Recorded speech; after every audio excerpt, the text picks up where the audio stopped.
Good evening and thanks a lot, Dr. Bala sir, for having given me this opportunity to speak again in this elite forum. And as more and more people start doing the vascular access work, more and more innovations happen. And I think this is one such which has happened in the last few years. Though radial arterial puncture has been commonly used by the cardiologists, arterial access for vascular access interventions is sort of, again, there are few case reports, maybe even 10 or 12 years back, but of late it has been common practice in many centers. To start with,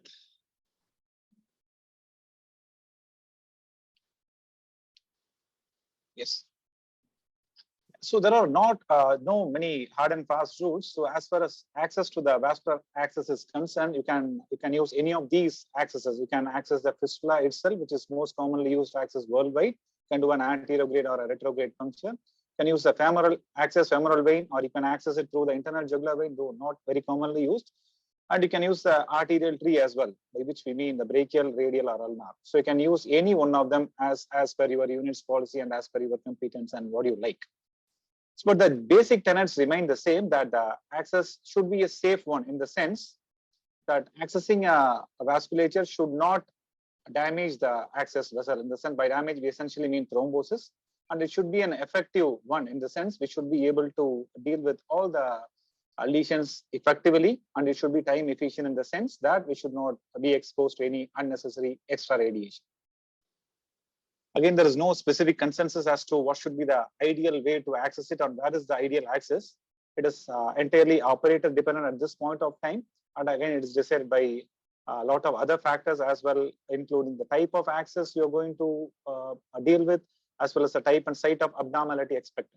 One simple example would be that if you are expecting a central venous stenosis, I'm sure like you're not going to prefer the radial artery. So we are not going to go much into the evidence part.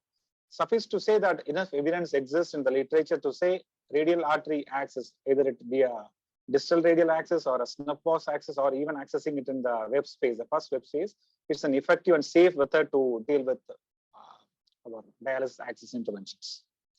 A bit of anatomy. This is the radial artery in the distal part of the forearm, the distal radial artery, or the radial styloid, where it gives rise to a superficial palmar branch, before diving into the snuff box, where it is bounded on either sides by your extensor pollicis longus and extensor pollicis brevis tendons, before diving into the first web space and continuing as the deep palmar branch. The floor is formed by your styloid of the radial bone, radius bone, and your scaphoid and trapezium.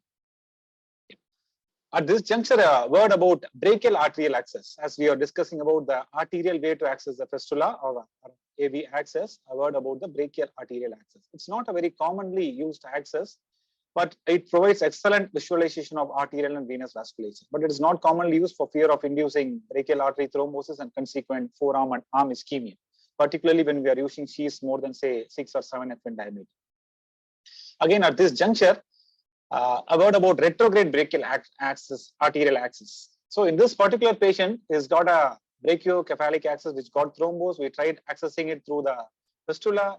It was not possible. We tried accessing it through the jugular vein, femoral vein, but we could not reach the site. So ultimately, before giving up, we thought we should probably do a retrograde brachial arterial puncture as close as possible to the fistula. We put in a 5F sheath and we could deal with the thrombus, and we did an angioplasty. It went on well, but it was a little scary.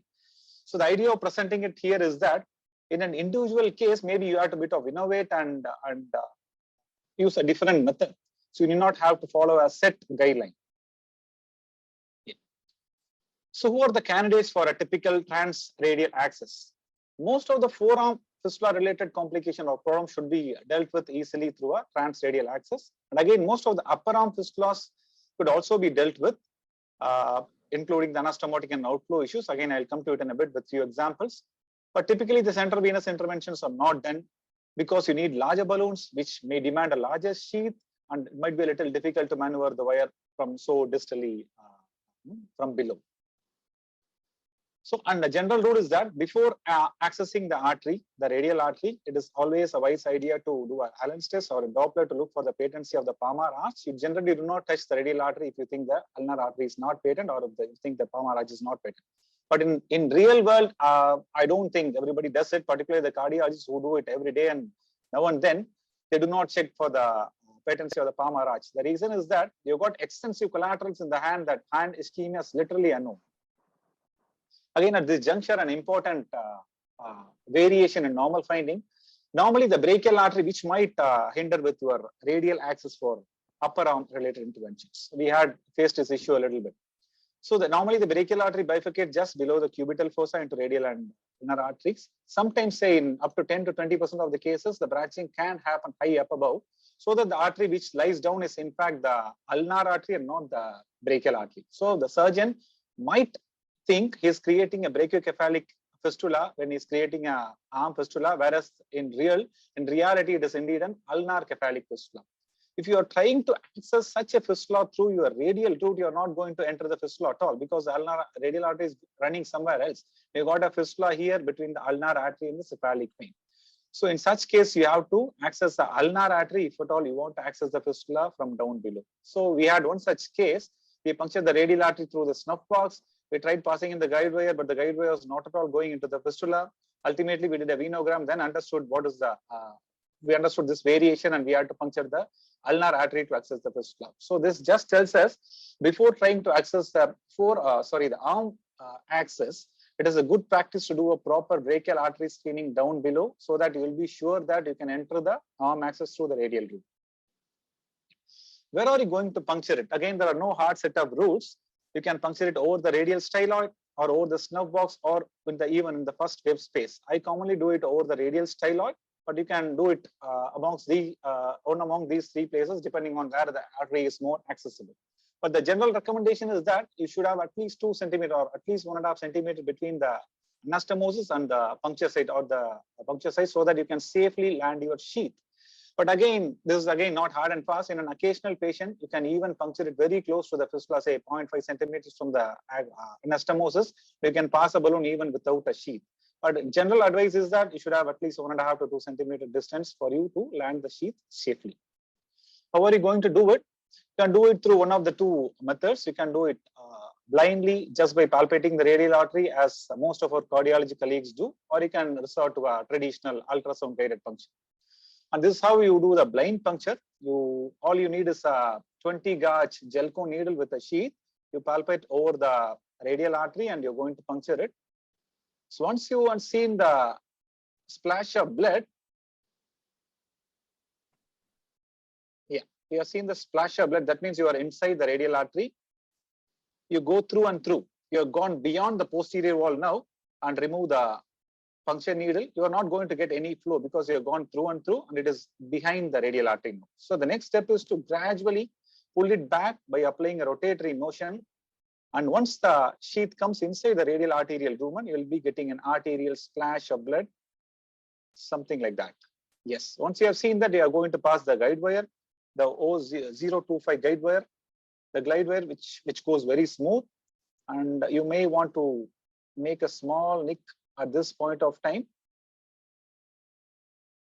And you can pass the sheath you wish to pass. So here we are using a 5F Terumo sheath. So you can pass it smoothly over the glide wire. And once you have passed the sheath comfortably, you can take in the dilator along with the wire. So that's how you do it in the blind method. You can always resort to the ultrasound guided method as well. This is what I try and I do. I do not prefer the blind method. Herein, you're going to use a micropuncture sheath and needle. The micropuncture needle is 21 gauge, 7 centimeter needle. You are going to do it under ultrasound guidance. It's a reasonable practice, particularly for the starters, to use lidocaine along with 500 microgram of NTG and infiltrate it periarterially, so that the artery dilates a little bit. So it might be a little easy for puncturing. And the typical role of ultrasound comes in locating the anastomosis, so that you will exactly know where you want to puncture, so that you will have a reasonable length of radial artery left between the anastomosis and your puncture site, so that your sheath can land safely. And you are going to use a 018 guide wire, which comes with a micropuncture set. Then you can sort of exchange it for a sheath you wish to exchange. So these are the ultrasound probes commonly used for guided punctures. This is your traditional vascular access probe, which is a linear probe.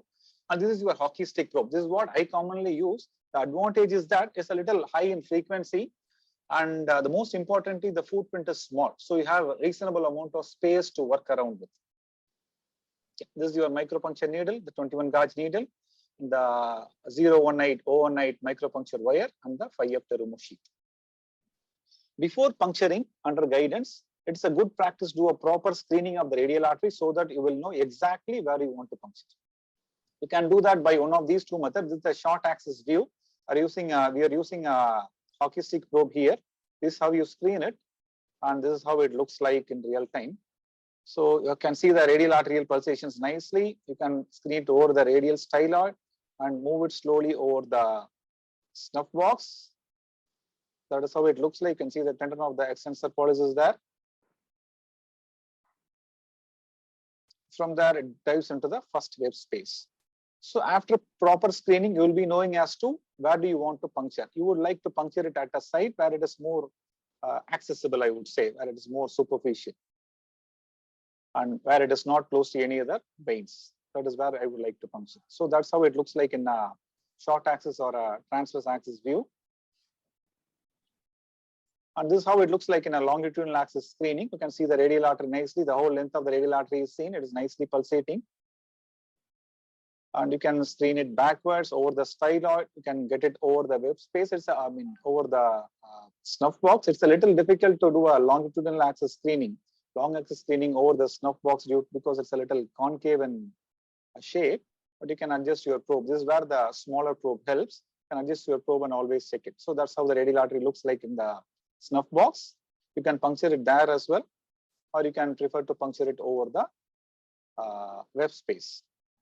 Yeah. Sometimes, particularly in our patients who have got calcified arteries, it might be confused with the tendons. So you can put in the Doppler to make sure it's an artery before puncture. Here, the pulsations are prominently seen. You do not need it, but in an occasional patient where you're not sure about the pulsation, it might be confused with the tendons as well. So you can use a Doppler to be really sure it's an artery you're puncturing.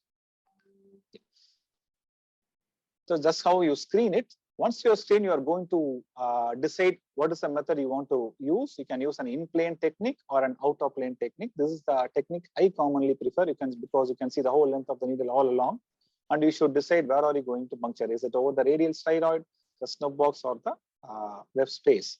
This is where I commonly puncture in the over the radial styloid on the in-plane technique. So this is how the artery looks like in the in-plane technique. This is how you puncture it. So screen the artery, fix the probe, do not move the probe after that. You're going to puncture it under guidance. You can see the micropuncture needle nicely entering the radial artery. Once you've seen the splash of blood, going to pass the wire under guidance. You can see the wire nicely passing into the radial artery. That's it. So once you have done that, you can exchange it, take the needle out, exchange it for the sheath, whatever sheath you want to put in. And this is how you do it in the out-of-plane technique, the transverse axis view. It's a little difficult. I do not practice it often. Even after, say, 60, 70 cases of radial axis for interventions, I'm not very comfortable with it. You can see the radial artery nicely pulsating there in the transverse view. You can see the bright needle there, the tip of the micropuncture needle. You can, under guidance, you can pass it into the radial artery. Once it's into the radial artery, you can pass the guide wire, and you can resort to your conventional, traditional transverse axis view to be really sure the wire is inside the artery. So the needle is in, you have passed the wire, then you can resort to the transverse view to be really sure the wire is in. You can see the wire nicely going in there. Yeah. And this is how it looks like once you put in the sheath. So what is the next step? So once the sheath is in, it's either inside the fistula or into the proximal radial artery, depending on where the wire has gone. The next step is to withdraw the sheath slowly, injecting dye simultaneously so that you can place it inside the distal radial artery, so that you can see both your artery as well as the vein simultaneously. This is how you do it. Inject the dye, it is inside the fistula now, gradually pulling it back. And once you reach the distal radial artery, inject a puff of contrast so that you can demarcate the whole axis, the artery, the anastomosis, as well as the outflow vein. You can see the significant stenotic, juxta-anastomotic segment now. After that, you can pass your guide wire, the balloon, and you can do whatever intervention you want. And this, at the end of the procedure, this is what we do. We apply manual compression for 15 minutes. Once you are sure the bleeding has stopped, we can put in a Dynaplus dressing. We typically take it out after a day. Again, we have not seen a case of thrombotic complications. We always screen the patient 2 to 3 days after the procedure for the radial artery. So what are the advantages of a radial access? There are a few advantages. As far as I'm concerned, I think the most important advantage is that you can access both the vasculature at once. You can access the artery, you can access the anastomose as well as the venous part of the fistula at once. I think is the most important complication. I mean, the advantage. The second important advantage is that by putting in the sheath in the distal radial artery, the flow to the radial artery is never stopping.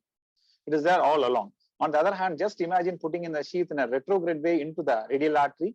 It could easily occlude the already narrowed anastomotic area, and the fistula could stop at once.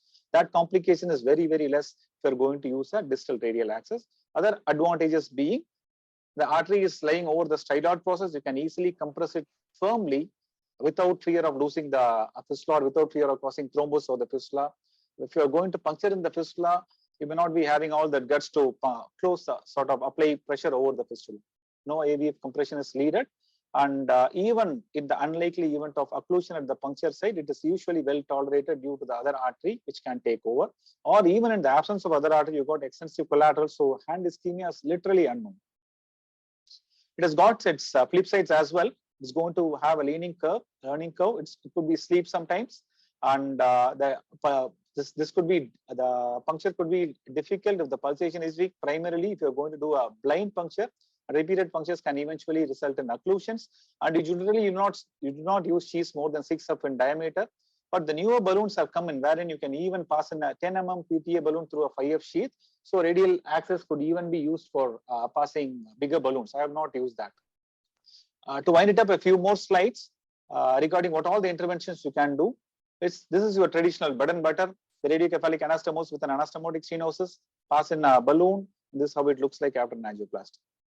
You can do upper arm interventions too through the radial access. Through the radial access, you can pass in a guiding catheter, diagnostic catheter. You can do a proper brachial arteriography. You can see a tight stenosis at the just maybe a centimeter or two from the anastomosis. And I think we are used in a 6 mm balloon. I'm not really sure. And the lesion is opened up. And you can use it for outflow lesions as well. This patient has got a prolonged bleeding time with a tight stenosis. I think we used in a 6 mm balloon. And this is how it looked like at the end of the procedure. And you can do it safely.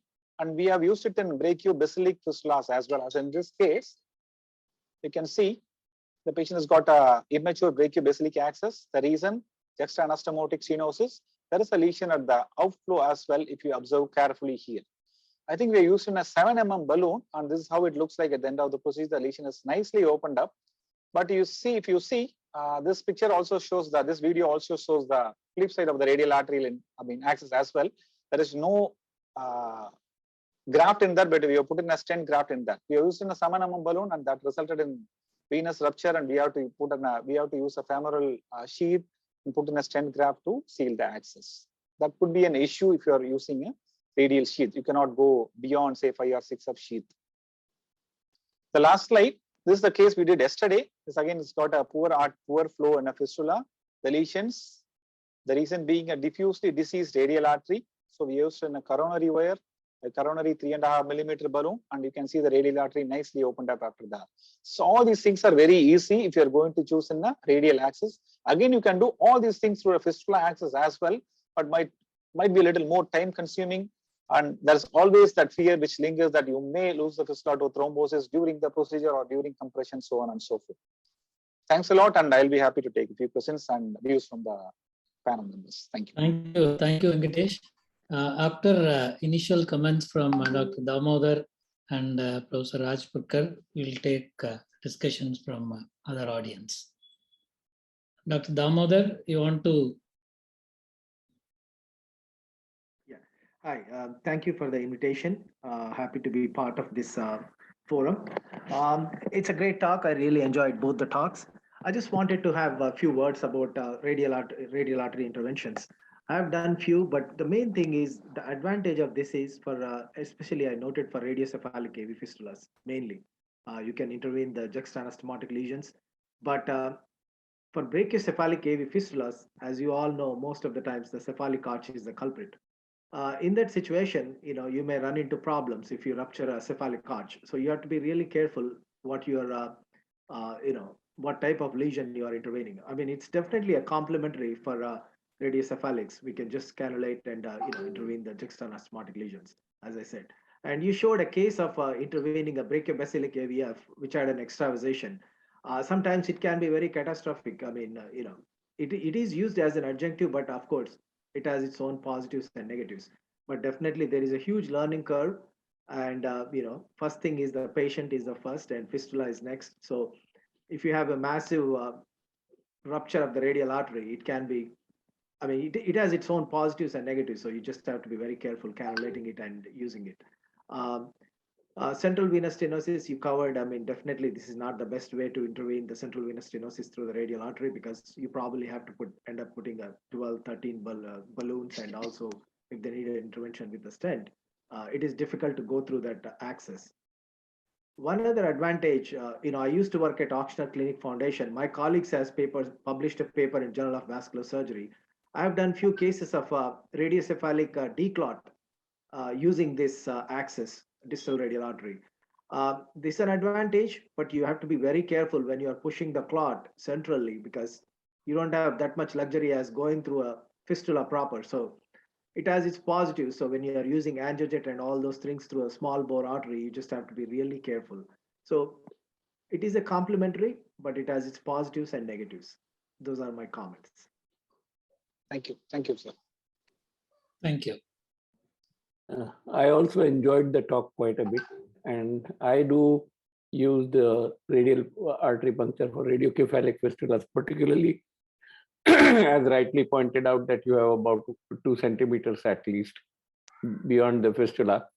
The only thing I do differently is that I leave a guide wire there while I'm withdrawing the sheath to come into the radial artery. If you've gone into the fistula or if you're in the radial, I leave the guide wire in the fistula while I am withdrawing till I have come to the radial artery. And if I'm not in the right place, meaning if I'm in the radial artery and I want to go into the fistula, I put a second wire into that before I withdraw the radial artery, so that you never come out and miss the access. That is the only technical point that I would say. I don't do the ultrasound guided puncture because I've got used to doing blind punctures. But you're right. My colleague Hardik Patel in the department always uses ultrasound. I almost never use an ultrasound to do it, simply because I'm not good at ultrasound. I do Snuff box AV fistula create quite frequently, and I always see that the vein is just above the artery. So that be a problem when you do blind puncture in the Snuff box. Exactly, sir. As you could have observed in the video I have shown, as you screen the radial artery, over the radial styloid, there is literally nothing else which comes in the way. It's going to be only radial artery. Even if you're going to do it blindly, you're not going to damage anything. If you're going to do it under guidance, there's no fear at all. On the other hand, in the Snuff box, there are a few things. It is concave, so it's very difficult to place the probe in. And there are other structures which come in the way. Most importantly, the tendons, the extensor pollicis longus and brevis, in addition to the cephalic vein you rightly pointed. So sometimes, particularly when you're going to do it blindly, it's quite possible you hit the vein instead of the artery. You may end up having a hematoma. The only advantage is that if you even, let's say you're going to have a hematoma, you always have a proximal site to work on with. On the other hand, if you start proximally, if you end up having a hematoma, might be difficult to enter the artery again. So, but under guidance, I think it should be possible, sir. I thought of asking you one question at this juncture. In the last 70, 80 cases, I have tried the radial arterial access. Maybe I would say 5 or 6 times, 6 of the times, it was difficult for me to enter the artery at all. I see the artery under guidance, but it could not enter the artery at all. So you do a lot of anastomotic work, you do the surgery per se. So I'm asking you, is it a good idea to do a bit of dissection, see the radial artery, pass a needle, pass a sheath, if you find it difficult to put it under guidance? I always thought that could be an option, but I do not have the guts to do that. Something like cut down and putting in the... Yes, if you are really desperate. Well, you can always come from above, retrograde, number one. Yes. So as you said, that there are pluses and minuses for each. It's a question of what you get used to. What guide wires are you familiar with? The way in which you hold your needle, the way in which you put a bolster under the wrist, all those small things do matter. And it's generally not a good idea to keep changing your method because somebody showed a slightly different one. So if you got used to one, continue to use that is what could be my advice.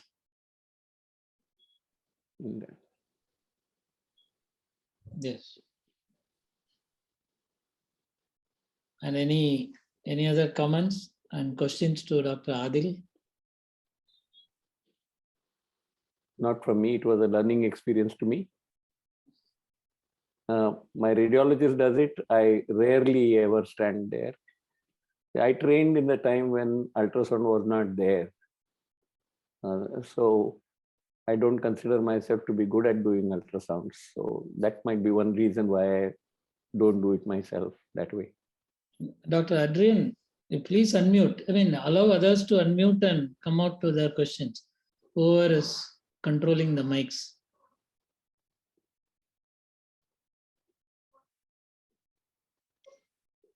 Dr. Adrian, question about heparin use from Dr. Adrian.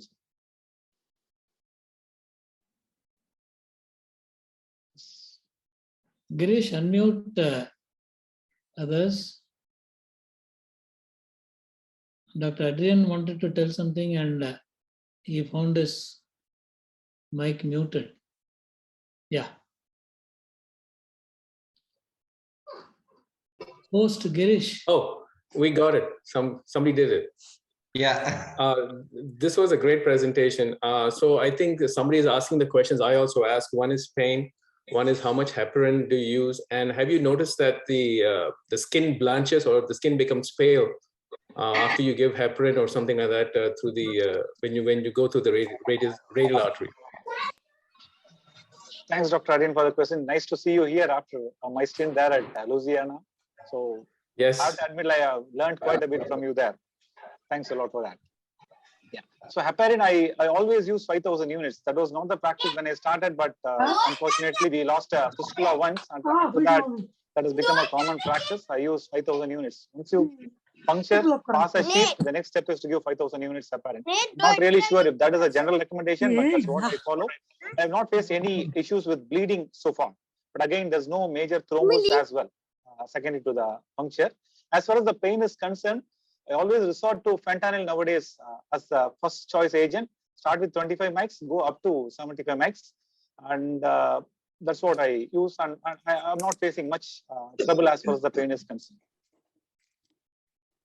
The other thing which we can do when we use the radial artery access is the radial band, the TR band, the transradial band will allow us to exactly occlude the radial artery, and the advantage is that we can take off the band very soon. So the duration which sir you have said you have to keep the plaster for 1 day, that is not required. Generally, when I access the fistula with the radial artery, I keep it for only 4 hours. And with the transradial band, which our cardiology colleagues are using these days, you can occlude it, and the duration is much lesser. It's very much shortened. And the advantage is it occludes only to the point of puncture. So that is one thing which we could explore upon.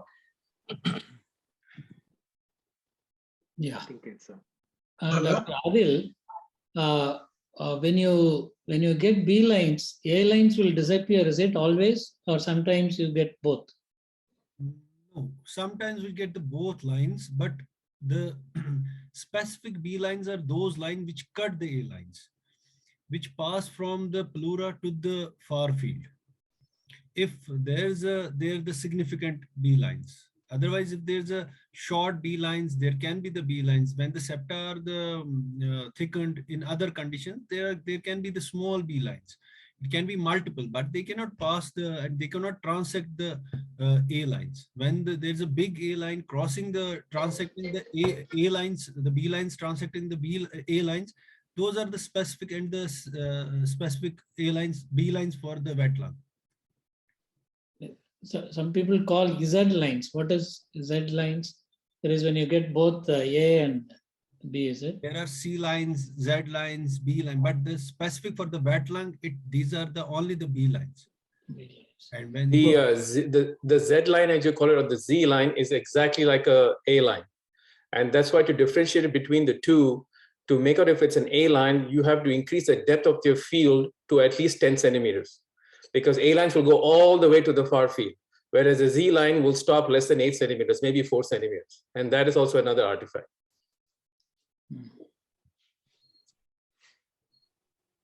Somebody in the chat, Mr. Joseph. There's a person, Hello? Mr. Joseph, in the chat who wants to say something. Hi, Bala, hi. Hi, Joseph. Yeah. Hi. Just a quick, I was very happy to receive the excellent presentations. A quick comment about the. Joseph is a vascular surgeon from UK. Just to introduce him, yeah. One of the things about accessing either radial or brachial arteries, I've not done as many numbers like some of your colleagues, but when I used to do the fistula plasties, I used to put a micropuncture sheath in the brachial artery and leave it in place and use it for angiograms.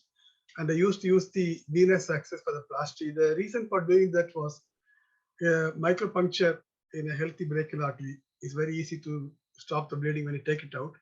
And if you leave the micropuncture sheath throughout the procedure, you get actual physiological picture of what's happening in the fistula, because the fistula flows from the brachial through the fistula into various vessels. And also, if you have particularly a patient who has got advanced atherosclerosis or a diseased radial artery or ulnar artery or palmar arch or branches, for example, you get a diagnostic angiogram when you have a micropuncture sheath in the brachial artery. And that gives you a good idea of what the hemodynamics is. And then if you find a problem in the venous or arterial side, I separately puncture the fistula vein and then angioplasty the artery or the venous vessel. So I found that if you puncture small arteries, it depends on the patient population, particularly in patients who have diseased heavily calcified arteries. It's safer to puncture the bigger vessel if you can. And the venous puncture, in my opinion, was more easy to manage than the arterial puncture. And there's no limitation to the size of the sheath you use. If you use the venous puncture, you can use whichever size you want. And when people with multiple problems, if you have a good sized vein, you can even put two sheaths, one going up, one going down, and you can close both by a stitch when you take by a first string stitch and you take it out. I'm worried about this venous puncture because quite a few times I was spoiled whatever the venous part which was left by putting in the sheath, and so arterial looked very interesting. Sir, Joseph, sir, when you said you use the micropuncture sheath, so what is the direction which you use, sir? Was it antegrade or retrograde? Usually I use antegrade, but before we do the procedure, we have a good duplex scan to know what the situation with all the vessels, so we know exactly what we're going to deal with. Unless there's an inflow disease in the proximal brachia, I use it antegrade, but it doesn't make any difference if I'm using it for diagnostic purpose. All I use it for is to keep injecting dye throughout the procedure every now and then to see what you are dealing with.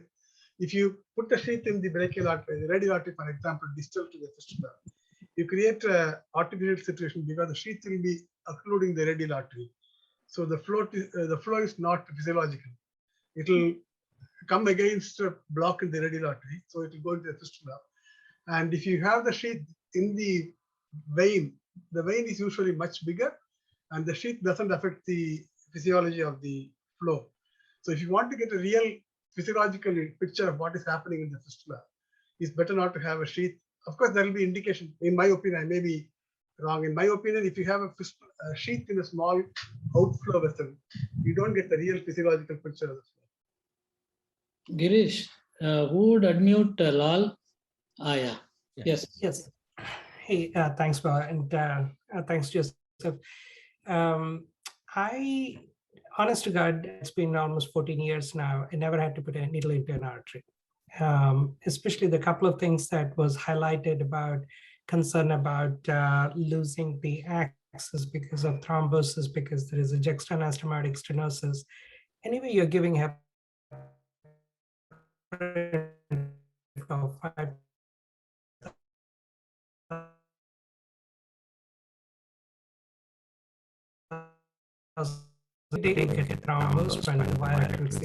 especially if we are late or if we are taking too long to get our balloon prepped and open it and other things. If it is now after all these years, it takes few minutes for me to get my balloon in and plasty it out. So the flow is restored in probably about 3 to 4 minutes from the time the wire first enters the vein. But I still give the 2000 units of heparin, which is more than enough. And as Joseph was mentioning, we can just put a suture at the end, and that's good enough to control any kind of a bleeding. I routinely use, especially for immature fistulas, one of the images which had both inflow and outflow stenosis. That's classical. We always go through the fistula with 2 sheaths as if like we are doing a declot. Fistula thrombectomies we do with the 2 sheaths in the fistula itself and cleaning up. Yes, there have been maybe a handful of cases where I thought, oh, maybe I could have used approach from the artery, then maybe I could have crossed the arterial anastomosis. But in honestly, if your arterial anastomosis is so stenosed that you can't even pass a wire in one of the directions, likely the revision of that anastomosis is probably better than trying to balloon it, because ballooning it is probably just going to give you a symptomatic relief for a few additional months, and eventually there is going to get clotted up, especially if you don't have a good surveillance technology with it. So in my mind, touching the arteries, when you can easily and safely do it through the vein is very, very pardoning. You do a lot of things to the vein, it will forgive you for a lot. But any thing that you do, especially for the new beginners, if they're touching the arteries to first, dissection of the arteries and arterial complications, bleeding into the forearm for any number of reasons, requiring fasciotomies and other things, you can have devastating consequences for these patients. So in my practice, I like to use the fistula because even if you tear the fistula, you can just put a stent in and you're done with it. So yes, it's a good complementary technique in advanced practitioners. Definitely, I would sound caution for beginners in attempting to put the sheaths in the arteries without having enough experience. I'll stop there. Thank you. Girish, Tushar, why don't you unmute everybody? Those who are not speaking, they'll mute themselves. Yeah. Hi. Yeah. Tushar? Yes. This is great presentations. I think wonderful discussion. Agree with what Joseph and Lal said. Arterial cannulations definitely has its negatives, but I just wanted to add one more perspective to an arterial cannulation. One being, if we are able to see a good snuff box vessel, and if your concern is that there is a big vein next to it, are we losing an opportunity to creating a snuff box AV fistula? So is that something we need to start looking at more closely? And two, if we have to learn something from cardiology literature, the new learner using radial artery approach for cardiac caths, the risk of total arterial occlusion has been reported as anywhere between 10 to 30%. So yes, it is a big learning curve. That's a given. But should we really be thinking about avoiding it as far as possible, and not using it as a routine mode of access, but only in specific special cases? So one should never say never, but again, not as a routine access for interventions in fistulograms. And secondly, on Adil's presentation, I think what I have started doing here because of the COVID situation, a lot of tunneled catheter placements at bedside. So again, without fluoroscopy, and using ultrasound to assess pre and post pleural slide, especially patients who are on high PEEP, where a patient may have a small pneumothorax even to begin with and may get labeled as post-procedure complications. So having an ultrasound evaluation certainly helps with bedside placement of tunnel catheters. Tushar, I have an issue with your suggestion about snuff box preserving the vein. But if you had already made a radiocephalic fistula and we are having trouble and trying to intervene it, the vein would have been ligated, no? I mean, would you be able to use the... It's probably telling like we should have created a snuff box earlier. Earlier. Sir, actually, to be very honest, we are in an era at this point of time in our current practice. Our surgeons are more keen on doing brachiocephalic fistulas. So for us to find a radiocephalic fistula is a, it's a boon, which we see probably 1 in 5 or 6 cases. So for converting brachiocephalic fistulas into RC fistulas, we are slowly, since we have started the vascular mapping ourselves, and we have been pushing with our surgeons to create more RC fistulas. So hopefully things will get better, sir. But as of now, the ratio is for every 5 BC fistulas, we are probably finding 1 RC fistula. Girish, let me ask Karthik Kodandam, I mean the host, you sir, allow everybody to unmute. Yes, sir. Yes, given the access. Yeah. Yes, Tushar. Yes, I mean, what Venkatesh said was right, that's what I was alluding to, that we should be discussing this when the fistula is being created, either by the nephrologist, which a lot of nephrologists create fistula in India. So why not look at the prospect of increasing, like you do, Bala, increasing snuff box fistulas and using that as a way to build awareness rather than use snuff box arterial interventions. I think in the longer run, that would help the patients more. I had a thought, instead of putting a sheath in the radial artery, we're using a balloon known as a chameleon. I don't know if it's available in India, and we're doing it sheathless. It's not there in India. But would that be an option? Probably next year. But would that be an option to use that in the radial artery? I don't know how much trauma it will cause in the artery, but would that be a possibility? Sir, I think one practical issue here is the cost. So I think it's going to be a luxury for us to use a chameleon balloon in India because cost. Yeah, I understand it's a cost, but if cost were not an issue. So Dr. Jairaj, the chameleon balloon is one balloon which has an extra port where you can shoot through the balloon itself. You don't have to take out a wire. It has an extra port just to shoot, die. And so many people are saying using this as to their advantage and not putting a sheath. So that's the reason. And with this one balloon, you can do a Miller procedure.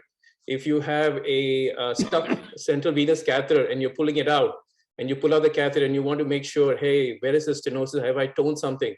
You can put a chameleon balloon back in, and in one step, you can take care of a lot of things. It cuts back your time. Yeah, it's very beneficial even to use for the central venous stenosis and fibrin sheath disruptions and other.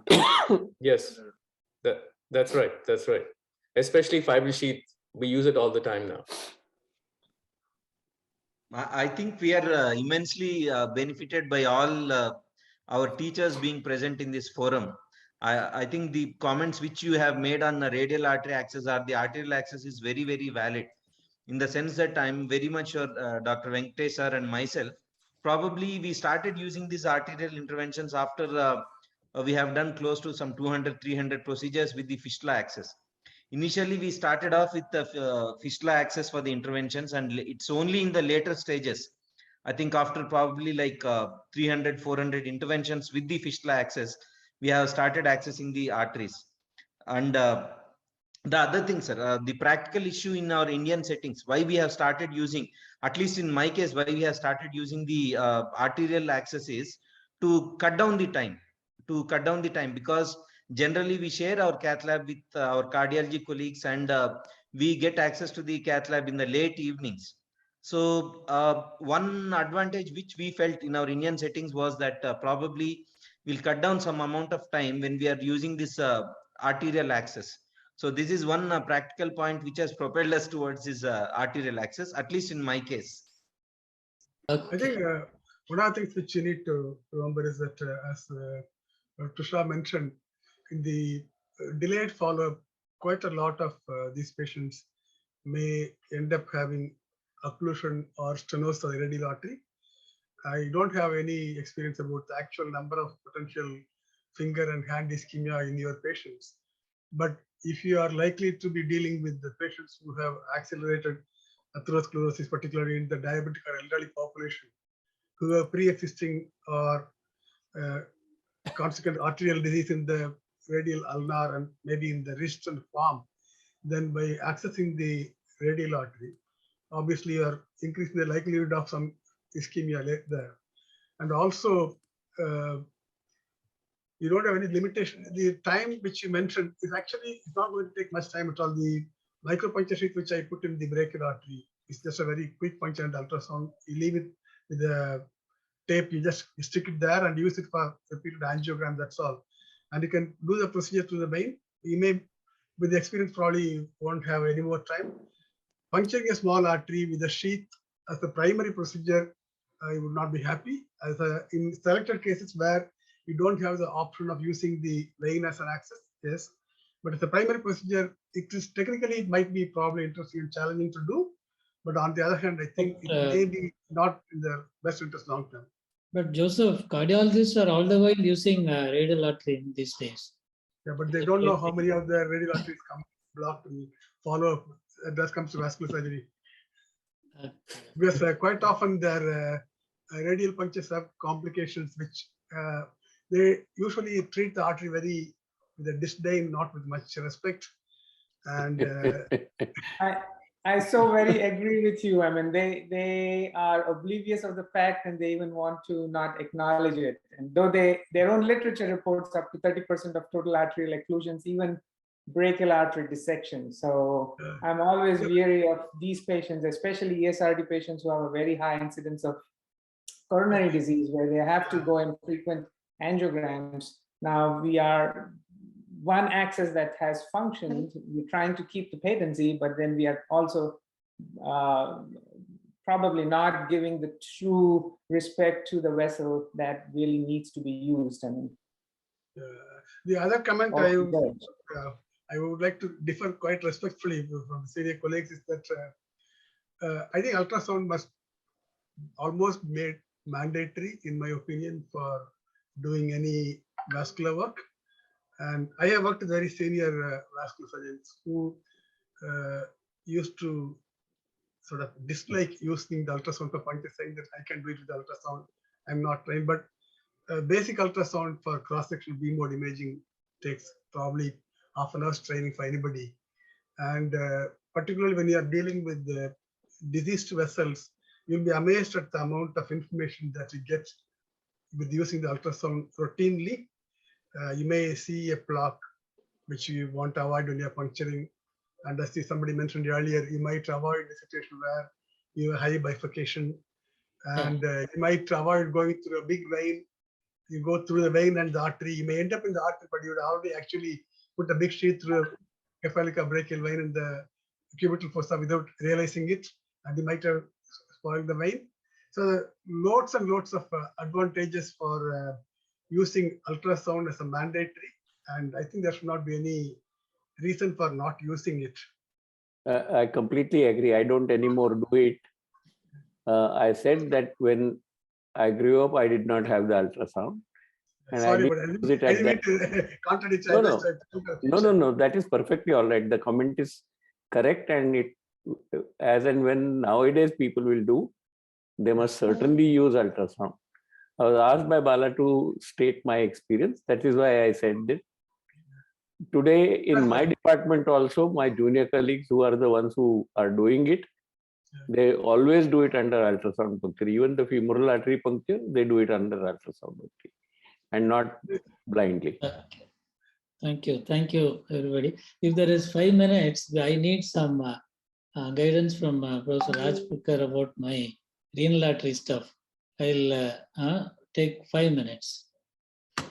Feel free, your job, your call.